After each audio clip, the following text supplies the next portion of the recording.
Hello everyone. In this video, we will see what is Kubernetes namespace. Namespaces provides a mechanism for isolating groups of resources within a single cluster. It's a kind of grouping the resources in a logical way. You can group it based on the project or team or customers, etc.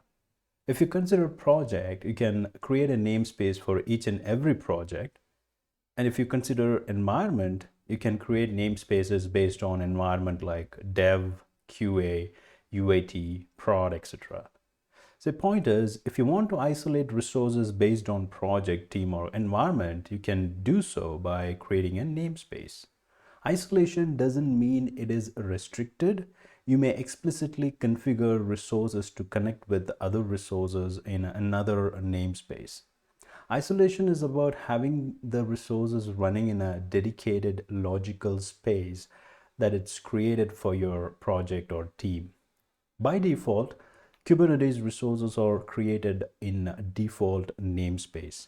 If you have created a cluster by bootstrapping on your own and running all the Kubernetes components as a system CTL service, then all you will have is a default namespace. However, if you have created a cluster with tools like kubeadmin, then you will have three namespaces already by default, which is kube-system, kube-public, and then default. Now, let's see how we can create a namespace and how we can run resources in that namespace. So to create a namespace, you'll have to run the command kubectl create namespace. You can type namespace, or you can even type ns in a short form for namespace and the namespace name. So I've created it as a dev here. So let's put kubectl get ns, which would retrieve all the namespaces that is there in the cluster. So there will be a lot of other namespaces. I don't want you to concentrate on that one because that is all cluster related namespaces. So here the one which we have created is called a dev, which is just like 15 seconds ago. All right. By default, you will be in a default namespace. If you want to see what resources are running in a specific namespace, you'll have to run a command. Excuse me. So by default, as I was saying, you will be in the default namespace. But if you wanted to run, if you wanted to see like any resources running in a specific namespace, you can run kubectl get, for example, pods. If you wanted to see the pods, then namespace equal to dev. So we just created the dev namespace. So there won't be any resources running. So that's why you see no resources found. Let's take, for example, get pods namespace equal to kube-system. This is a cluster related namespace, which will be running all the Kubernetes cluster components like scheduler manager or control manager or API server and all that, etcd service and all that. So if you see, yeah, this is the switch that you need to use to find what resources is being run on a specific namespace. And you can shorten that as well, get pods -n and then kube system, which would retrieve the same. So rather than mentioning it as -namespace, you can just shorten it as -n, which would retrieve all the systems. And kubectl get pods. And if you wanted to see pods that are running in all namespaces, you may run kubectl get pods -all, which we might have seen this before in our previous videos, but just in the when we are talking about namespaces, I just wanted to mention it again. So if you see here, kubectl get pods -all namespaces would retrieve all the pods that is running in all the namespaces, which you see Calico API server, Calico-system, kube system, Tigera-operator. So And to create a pod or other resources in a specific namespace, you may run the imperative command, which is kubectl run nginx image nginx dash dash namespace equal to dev. So now the nginx pod will be spun up in the namespace dev. If you hit enter, that would create a name. Sorry, I think I put a S there. So it's just the namespace. It's not namespaces. So a pod has been created. So let's say kubectl get pods. Okay, the reason why it doesn't show you is because by default, the Kubernetes, the kubelet command will look for the resources that is there in the default namespace. All right. So you wanted to add a switch called, as I was saying, dev dash n space dev. All right. So that will retrieve the resources that is running in the namespace in which we have created the nginx pod. Got it? So that is the way you can create a namespace, and you can go ahead and delete that as well. Let me just rerun that again to see if it is, once it's come back up and running. Okay, there you go, that it's come back. Kubectl, and to delete the namespace, this is what you gotta do. Kubectl delete namespace dev.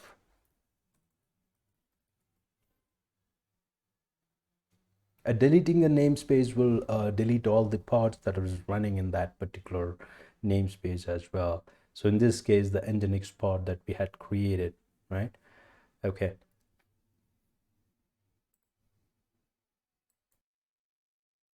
Okay, so now the namespace has deleted. So let's just say kubectl get ns, which would retrieve all the namespaces that is there in the system, where we shouldn't be seeing the dev namespace there. Yeah.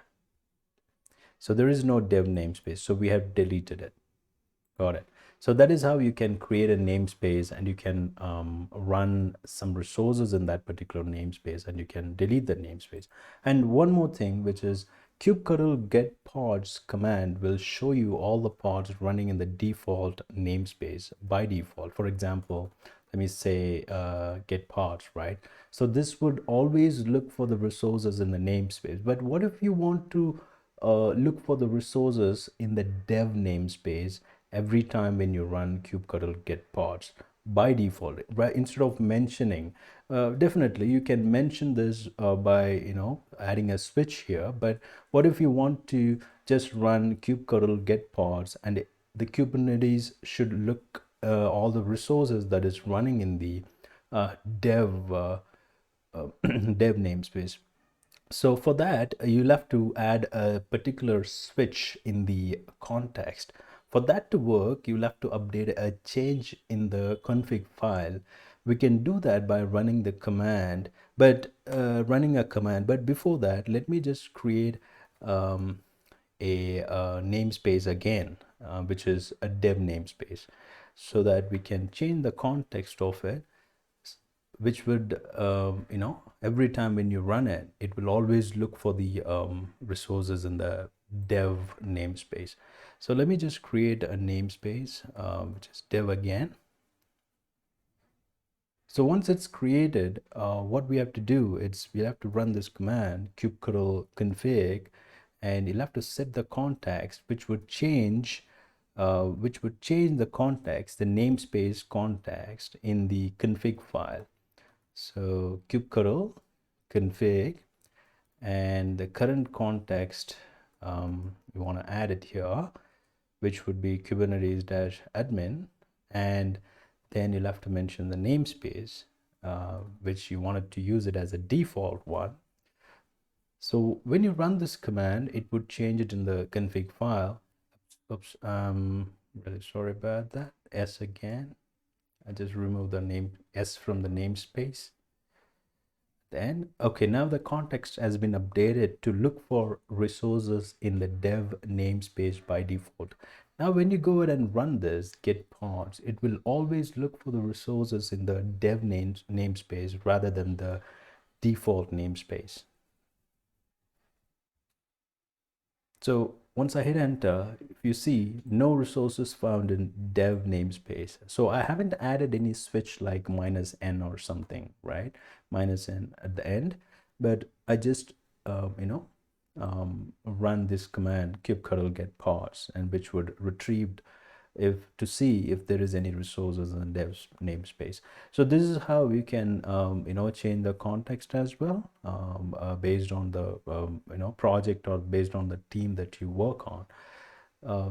That's it's all about in this namespace related video. But in case if you wanted to create a pod or a deployment in a declarative way, then you can do so by creating a file. So let's do that as well. kubectl run nginx, nginx1. I named that as nginx1. So what I'm doing, it's I'm creating, I'm deploying a pod to a namespace dev by running a declarative way, in a declarative way. So that's what I'm doing right now.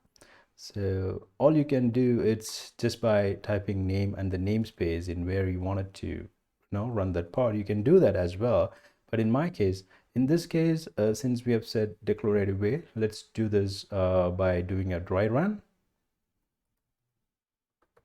Client -o YAML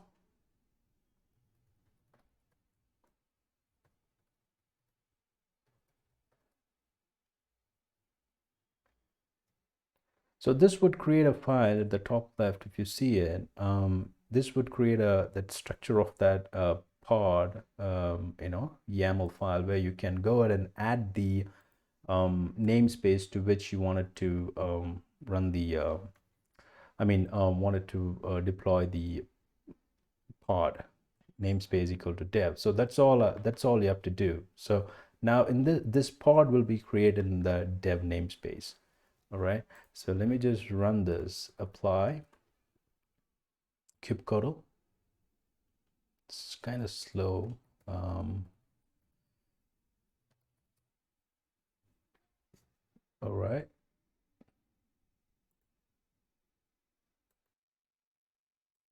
Okay, let me hit enter.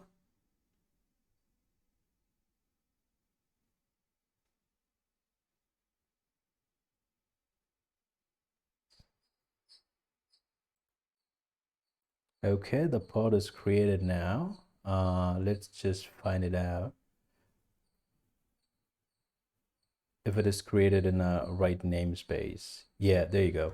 So you see here the nginx1 pod has been created in the dev namespace here. Earlier there were like none, no resources found in dev, and then we created a YAML file and edited it by adding the namespace in it, content in which namespace this pod needs to be deployed.